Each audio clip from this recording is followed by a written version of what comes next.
Deep in the deserts of South Sudan lives the world's tallest tribe. These enormous people have produced several NBA players, including Manute Bol, the tallest player in NBA history. But what else do we know about this mysterious tribe? Today, we're learning about the Dinka tribe, the tallest people in the world. The Dinka people have lived along the banks of the Nile River for millennia. They are indigenous to the region, and their presence in the area far predates modern country designations, but they inhabit modern-day Sudan, South Sudan, and Ethiopia. Ancient pictographs of cattle in Egypt give reason to associate the Dinka with the introduction of domesticated cattle south of the Sahara. Around 3000 BC, herders who also fished and tilled settled in the largest swamp area in the world, the area of southern Sudan where the floodplain of the Nile empties.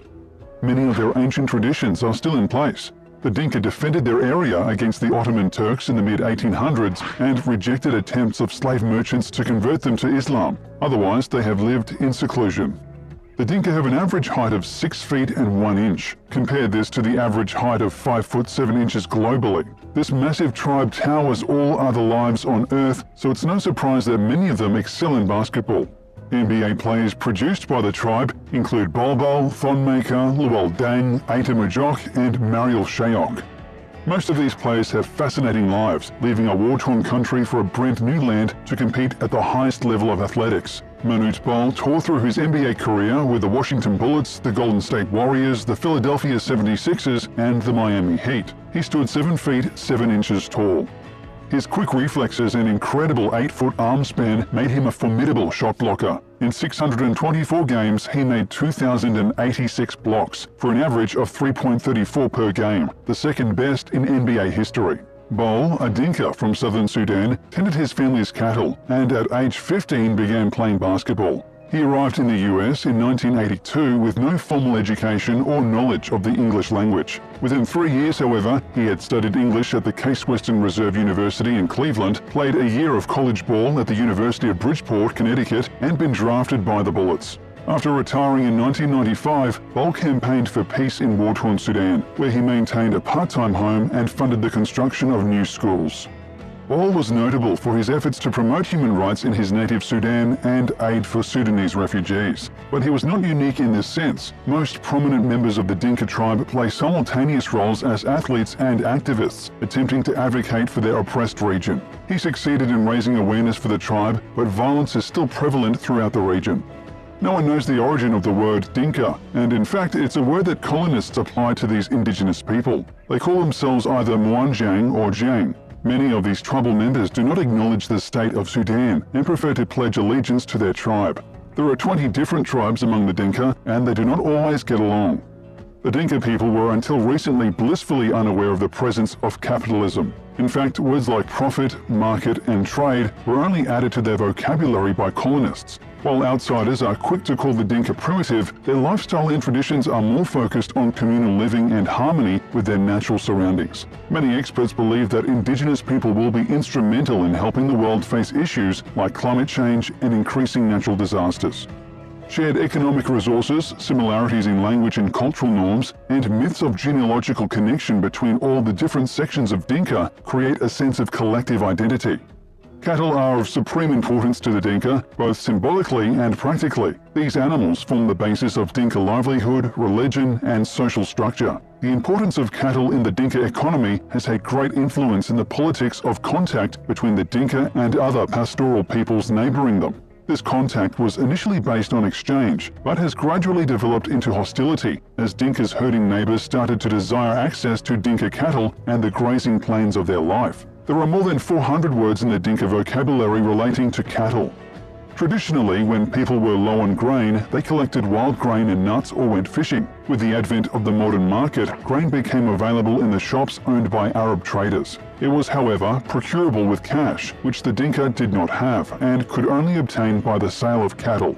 Over time, the Dinka themselves slowly got into trading. Many Dinka sell several cows in order to procure salt, cloth, and medicine from the city and exchange them for grain in the country, only to sell the grain back to the other Dinka for more cattle during a lean season. This is added to the usual Dinka mechanisms of cattle circulation and redistribution through marriages. Dinka boys often undergo a scarification process, marking their metamorphosis from a boy to a man. Those who scream or wince during the scarring are considered to be weak. The men then take up the name of their favorite cattle or its attributes. They engage in traditional dances and songs during funerals, marriages, healing ceremonies, wrestling matches, and celebration of the tribe's ancestors, where they create the music with drums. Initially, the funeral of their spiritual leaders was celebrated on a grand scale, with the latter buried alive. When he was on the verge of dying, the other tribal members would place him on the grave and dance until he breathed his last. Though this ritual was banned by the British colonialists, it is still practiced at present in fewer numbers. Polygamy used to be common among the Dinka, but this has gone out of fashion with younger generations. Division of labour among the Dinka is not very different from that of many other East African people groups. In general, women work around the homestead, managing the household, farming and preparing food. Men's labour takes them farther away from home, since much of it involves grazing cattle. Women, in addition to sharing food production with men, are responsible for childcare, preparing and serving the family meals, cleaning the homestead and milking the cows. They also engaged in crafting beaded jewelry aside from decorative items made of bones, tusks and horns of dead animals. They use animal hides to make belts, drum skins, ropes and clothes. Originally, they resided in round mud huts with conical thatched roofs. The two-story huts had a living area on the ground floor, with granaries above it for storing crops like millet, groundnuts and sorghum. Nudity is also extremely common among the Dinka. Outsiders often project their societal norms onto the Dinka, but in the extremely hot climate, they are comfortable in the nude and they are non-self-conscious about their bodies. The Dinka elders teach their children, who in turn teach their children. As a result, there was no formal education for the Dinka people until the 1930s. In the subsequent years, they have attempted to implement an education system so that Dinka can communicate in an increasingly globalized world. Because much of Dinka land is flat and susceptible to flooding, they tend to pack their villages into the few elevated areas, and therefore there is no particular order to the settlements. Roads that could attract people to build their settlements in relation to traffic are almost non-existent in Dinka land. The majority of these people are monotheists, worshipping a single deity, Mialik, whom they regard as the supreme god, also responsible for the cycle of life and death. 8% of them practice Christianity as a result of conversion by British missionaries in the 1800s. The elevated dirt roads that were built during the colonial times and which have historically connected the villages to the towns have now given way to disrepair due to the war. Soil erosion has been a major cause of frequent movement of villages, and one often finds many deserted villages that have been taken over by bush. Over the last 2 decades, movement of villages has also been prompted by war and population displacement. A large number of Dinka currently live in refugee camps inside Sudan, as well as in the neighbouring countries. According to the 2008 Sudanese census, Dinka number around 4.5 million people, making up about 18% of the country's population and South Sudan's biggest ethnic group. But they are at the center of a sectarian conflict that took the whole world by surprise. One of the most haunting aspects of the ongoing conflict was the phenomena of the Lost Boys, tens of thousands of young men displaced by warfare, journeying by foot across the country to refugee camps, from which many were taken to America and resettled by aid organizations. The phenomenon has been the subject of a number of films and books. God Grew Tired of Us, which follows 3 Sudanese boys taken to America, won the Grand Jury Prize at the Sundance Film Festival in 2006. John Buldow, one of the boys featured, also wrote a memoir of the same name, and has since started the John Dow Foundation to improve healthcare in South Sudan. Unlike the heavily Arabized Islamic population of northern Sudan, the indigenous African population in the south of the country has maintained animist religious beliefs that were incorporated into the Christianity established by 19th century missionaries. The religious and cultural differences between the north and south of the country, exacerbated by tribal disputes and politics, led to conflicts that persisted and intensified throughout the 20th century and which eventually led to total civil war in 1955.